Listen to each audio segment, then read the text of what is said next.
Hello friends, welcome back to my YouTube channel. और आज हम जानेंगे एक ऐसे ज्योतिर्लिंग के बारे में जिसका कनेक्शन भगवान राम से है। जी हाँ, मैं बात कर रही हूँ रामेश्वरम ज्योतिर्लिंग के बारे में। क्या आप लोग जानते हैं यह ज्योतिर्लिंग तमिलनाडु के राज्य में रामनाथपुरम नामक स्थान पर स्थित है। भारत के उत्तर दिशा में स्थित वाराणसी अथवा काशी विश्वनाथ ज्योतिर्लिंग की मान्यता के अनुरूप दक्षिण में स्थित रामेश्वरम तीर्थ स्थल की मान्यताएं हैं। यह चेन्नई से लगभग 450 मील दूर रामनाथपुरम में स्थित है। यह ज्योतिर्लिंग के विषय में यह मान्यता है कि इसकी स्थापना स्वयं भगवान राम ने की थी।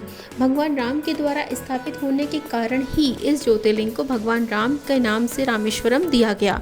पौराणिक मान्यताओं के अनुसार जब भगवान राम लंका पर चढ़ाई करने के लिए जा रहे थे, तब इसी स्थान पर उन्होंने समुद्र की बालू से शिवलिंग बनाकर उसका पूजन किया था और भगवान शिव से रावण पर विजय प्राप्त करने का वर मांगा। तभी भोलेनाथ ने प्रसन्नता के साथ यह वर भगवान राम को दे दिया और तभी से यह ज्योतिर्लिंग यहाँ विराजमान है।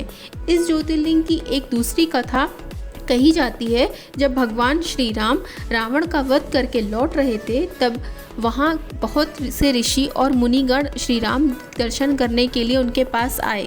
उन सभी का आदर सत्कार करते हुए भगवान राम ने उनसे कहा कि पुलस्त्य वंशज के रावण को मैंने वध करके मार दिया है और मुझ पर ब्रह्म हत्या का पाप लग गया है। आप लोग मुझे बताएं मैं इससे निवृत्त कैसे हूँ।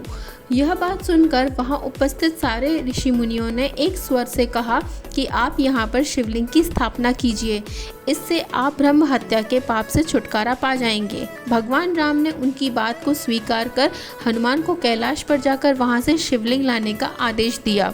हनुमान जी तत्काल वहां जा पहुंचे, किंतु उन्हें उस समय वहां भगवान शिव के दर्शन नहीं हुए। अतः वे उनका दर्शन प्राप्त करने के लिए वहीं बैठकर तपस्या करने लगे।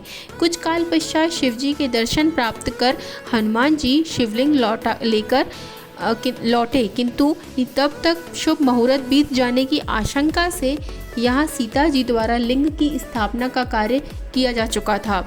हनुमान जी को यह देखकर बहुत ही दुख हुआ और उन्होंने अपनी व्यथा भगवान राम से कह सुनाई। भगवान राम ने पहले ही लिंग की स्थापना किए जाने के कारण हनुमान जी को बताते हुए कहा कि यदि तुम चाहो तो इस लिंग को यहाँ से उखाड़कर हटा सकते हो। हनुमान जी अत्यंत प्रसन्न होकर उस लिंग को उखाड़ने लगे, किंतु बहुत प्रयत्न करने के बाद भी वह लिंग टस से मस नहीं हुआ। अंत में उन्होंने उस शिवलिंग को अपनी पूंछ में लपेटकर उखाड़ने का प्रयत्न किया, फिर भी वह ज्यों का त्यों अडिग बना रहा। उल्टे हनुमान जी ही धक्का खाकर एक कोस दूर मूर्छित होकर जा गिरे। मूर्छा दूर होने पर हनुमान जी ने भगवान श्री राम को परब्रह्म के रूप में सामने देखा। भगवान ने उन्हें शंकर जी की महिमा बताकर उनका प्रबोध किया।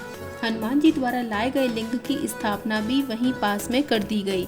तो देखा दोस्तों, ये थी रामेश्वरम ज्योतिर्लिंग की कथा। उम्मीद करती हूँ आपको पसंद आई होगी। कृपया करके आप सब मुझे कमेंट बॉक्स में लिख के ज़रूर बताइएगा। और अगर मेरे चैनल को अभी तक आपने सब्सक्राइब नहीं किया है तो प्लीज़ इसे सब्सक्राइब कर लीजिएगा।